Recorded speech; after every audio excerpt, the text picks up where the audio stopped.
আসসালামু আলাইকুম, welcome to হালকেনস্টাইন infinity school. কী অবস্থা সবার?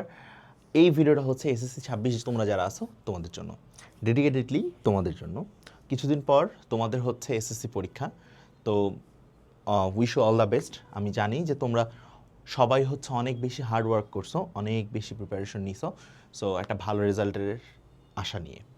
তো এই যে আমাদের হাতে কিছু সময় আছে, এখন এই সময়টাতে আমাদের একটা পারফেক্ট প্ল্যান লাগবে যেটা আমরা এক্সিকিউশন করব।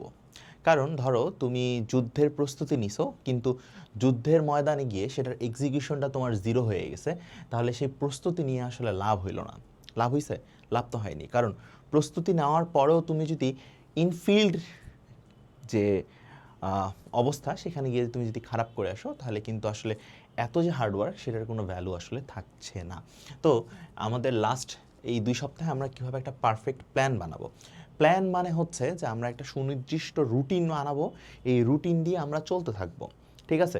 সো এখানে বেশ কিছু কথাবার্তা বলবো। প্রথমেই দেখো, বলা হয়েছে যে রিভিশন কমপ্লিট করা।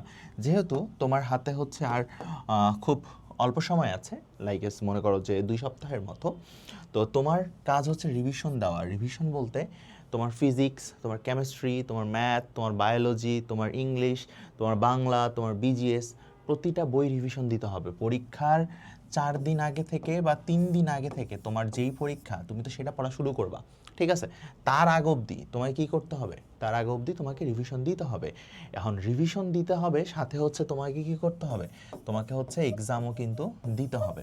তো এই ক্ষেত্রে আমার কাছে মনে হয় যে হচ্ছে প্রতিদিন একটা করে বই শেষ করে সেই বইয়ের উপর এক্সাম দিলে তুমি অনেক বেটার রেজাল্ট করতে পারবা। শেষ মুহূর্তের যে ফাইনাল মডেল টেস্ট যেগুলো আছে, সেই ফাইনাল মডেল টেস্টগুলোতে তুমি অ্যাপিয়ার হইতে পারো। সেক্ষেত্রে তুমি যদি দেখো, তুমি math, higher math, physics, chemistry, প্রতিটা পরীক্ষা তুমি দিতে পারতেছো এবং বইগুলো তোমার একবার করে রিভিশন হচ্ছে। এখন পরীক্ষা তো তুমি দিলা, ধরো পরীক্ষা তুমি দিয়ে দিলা, বা পরীক্ষা দেওয়ার আগেও তোমার বেশ কিছু গ্যাপ আছে। এই যে আমি এখন এটা নিয়ে কথা বলবো, গ্যাপ ফিলিং নিয়ে। তো গ্যাপ বলতে কীরকম, যে ধরো কোথাও এস হবে নাকি ইএস হবে, না কোথাও উইল হবে নাকি উড হবে। আচ্ছা, এখানে ম্যাথটা কীভাবে করব, বা এই সিগনিফিক্যান্ট জায়গায় এসে আমি ম্যাথটা ভুলে যাচ্ছি, বা ফিজিক্সের ক্ষেত্রে এই জায়গাটা যদি একটু ঘুরায় দেয় তাহলে কি হইতে পারে। সো তোমার মনের যত ধরনের খুঁত আছে, যত ধরনের কোশ্চেন্স আসে, চেষ্টা করবা যে এগুলো সলভ করে নেওয়ার, মানে বইয়ের বাইরে না, এক্সট্রা কোনো কিছু না, পড়াশোনার ভিতরেই যা যা আছে এই গ্যাপগুলো ফিল আপ করে নিয়ে ফেলতে হবে। এবং এই গ্যাপগুলো ফিল আপ করে নিতে পারলে তোমার দুইটা জিনিস হবে। এক, তুমি এই যে রিভিশনটা যখন কমপ্লিট করবা, সাথে সাথে তুমি তোমার গ্যাপ ফিল আপ করবা, তাহলে কি হবে? তাহলে হচ্ছে তোমার পরবর্তীতে এই বার্ডেনটা টানতে হবে না। এসএসসি পরীক্ষার সময় গিয়ে এই বার্ডেনটা আর তোমাকে টানতে হবে না, যেহেতু এসএসসি পরীক্ষার আগে তুমি তোমার গ্যাপ ফিল আপ করছো, তুমি ফাইনাল মডেল টেস্ট দিছো, so you are very much ready to go to the world. ঠিক আছে? তো এখন এরপরে কথা হচ্ছে যে তুমি পড়বা, সবই ঠিক আছে, কিন্তু ডেইলি কতটুকু সময় আসলে আমার পড়াশোনা করা উচিত এই সময়ে এসে। যেহেতু আমার সামনে পরীক্ষা, এই মুহূর্তে তোমার কাছে খাওয়া দাওয়া, পড়াশোনা, ঘুম, এই তিনটা, নামাজ কালাম, এই তিনটা চারটা বাদ দিয়ে আর কোনো কাজ নাই। লিটারেলি আর কোনো কাজ নাই। তুমি যদি 8 ঘন্টা ঘুমাও, 8 ঘন্টা ঘুমাও, 2 ঘন্টা বা 3 ঘন্টা তুমি যদি নামাজ কালাম, খাওয়া দাওয়া, রেস্ট নিয়ে পার করো, তাহলে হচ্ছে তোমার থাকে হচ্ছে 13 ঘন্টা। তাহলে সেই 13 ঘন্টা পড়াশোনা করতে হবে। আমি বলছি ডেইলি 14 ঘন্টা সময় দিতে লাগবে, এবং ডেইলি 14 ঘন্টা সময় তুমি যদি এখন পরীক্ষার আগে না দাও, তাহলে তুমি এই যে এত সময় বলতেছি যে পড়তে হবে, তাহলে তুমি এই সময়টা কবে দিবা? যদি এখন না দাও কখন দিবা বলো? এই এসএসসির মার্ক কিন্তু অনেক অনেক বড় ইম্প্যাক্ট ফেলে তোমার অ্যাডমিশন টেস্টের উপর। সো এটা কিন্তু মাথায় রাখতে হবে যে ধরো তুমি এখন পরীক্ষাটাতে অ্যাপিয়ার করতেছো, মানে এই না যে তোমাকে এটা লং টার্মে রেজাল্ট হেল্প করবে না, অবশ্যই হেল্প করবে। তোমার এটা অ্যাডমিশনে 100% হেল্প করবে, তোমার এটা মেডিকেলে কাজে লাগবে, তোমার এটা ইঞ্জিনিয়ারিংয়ে কাজে লাগবে, তোমার এটা ভার্সিটিতে কাজে লাগবে। সো কোথায় যাবা? সো এসএসসি রেজাল্ট কিন্তু কাজে লাগবে।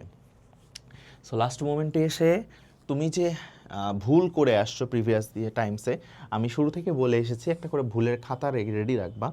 সেই যে সেই ভুলগুলা চেক করতে হবে যে আমার এই ভুলটা কেন হয়েছে, কেন হচ্ছে, বা কেন ভুল হবে এই ধরনের কোশ্চেন্স আসলে। ঠিক আছে? সো এই জিনিসগুলো হচ্ছে ভালো মতো দেখতে হবে। বুঝতে পারছি?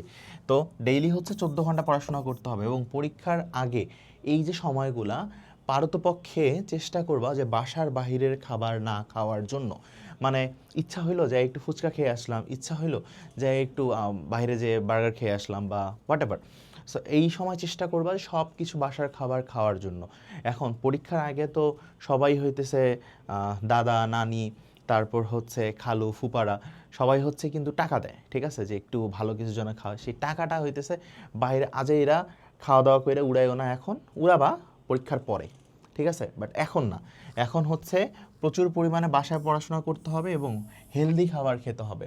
পারতপক্ষে দুধ, বাদাম, এই জিনিসগুলো একটু বেশি খাওয়ার চেষ্টা করবা, ঠিক আছে। এরপরে আসো যে ফেসবুক সোশ্যাল মিডিয়া ছাড়তে হবে। যেহেতু তোমার এসএসসি পরীক্ষা, আর আমাদের সময় যখন আমরা পরীক্ষা দিছি তখন হচ্ছে সোশ্যাল মিডিয়া ছিল কিন্তু এতটা হিউজ আকারে ছিল না। বিশ্বাস করো, এসএসসি পরীক্ষা যখন আমি দেই আমার পার্সোনাল কোনো ফোন ছিল না। তোমাদের এখন মেজরিটি পোলাপানের পার্সোনাল ফোন আছে, তো আমার তো ফোনও ছিল না। সো যেহেতু ফোন আছে, অনলাইনে অ্যাক্টিভ হওয়াটা খুবই স্বাভাবিক। সো এটা কমাইতে হবে পারতপক্ষে।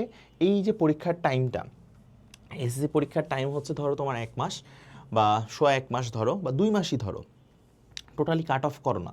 কী সমস্যা, 2 মাস যদি কাট অফ করে দাও কোনো সমস্যা হবে? কোনো সমস্যাই হবে না। কারণ আসলে দিন শেষে আপন তো বাবা মাই, ঠিক আছে। হ্যাঁ, বন্ধুবান্ধব আছে, আপনজন আছে, ওকে ফাইন, যোগাযোগটা করবা, কিন্তু পরীক্ষার পরে, পরীক্ষার সময় কোনো দরকারই নেই। ইয়ানফসি সিচুয়েশন চলে আসছে, ঠিক আছে, তোমায় পড়াশোনা করতে লাগবে। কথা বুঝতে পারছো? আচ্ছা, এখন তোমাদের এই যে কথাগুলো বললাম, এই কয়েকটা জিনিস অবশ্যই মেনটেন করতে হবে। এবং আরেকটা জিনিস হচ্ছে যে পড়াশোনাটা শুরু করব কখন? অবশ্যই ফজরের পর থেকে। ধরো ফজরের সময় তোমার এখন 5টার দিকে হচ্ছে তুমি ফজরের নামাজ পড়বা, পড়ে তারপর হচ্ছে কি ফ্রেশ হয়ে একটু নাস্তা পানি করে একটু হালকা এক্সারসাইজ করে তুমি 5টা 45-এ পড়তে বসো না। 5টা 45 থেকে তুমি সারাটা দিন পড়বা। তুমি একটু রিল্যাক্স করবা, মসজিদে যাবা, নামাজ পড়বা, আবার খাওয়া দাওয়া করবা, আবার পড়াশোনা করবা। এই টাইমটা এইভাবেই পার করতে হবে। এই টাইমটা আমরা এইভাবে পার করছি, আমাদের আগে সিনিয়ররাও এইভাবে পার করছে, আমাদের পরবর্তী অর্থাৎ তোমাদের পূর্ববর্তী ব্যাচ পর্যন্ত এইভাবে পার করছে, তোমাদেরকেও এইভাবে পার করতে হবে। তোমাদের পরে যারা আসবে তারাও একইভাবে পড়াশোনা করবে। সো এত আজেইরা টাইম ওয়েস্ট না করে পড়ার টেবিলে সময় দাও। দেখা হবে বিজয়। ভালো থাকো, সুস্থ থাকো, আল্লাহ হাফিজ, আসসালামু আলাইকুম।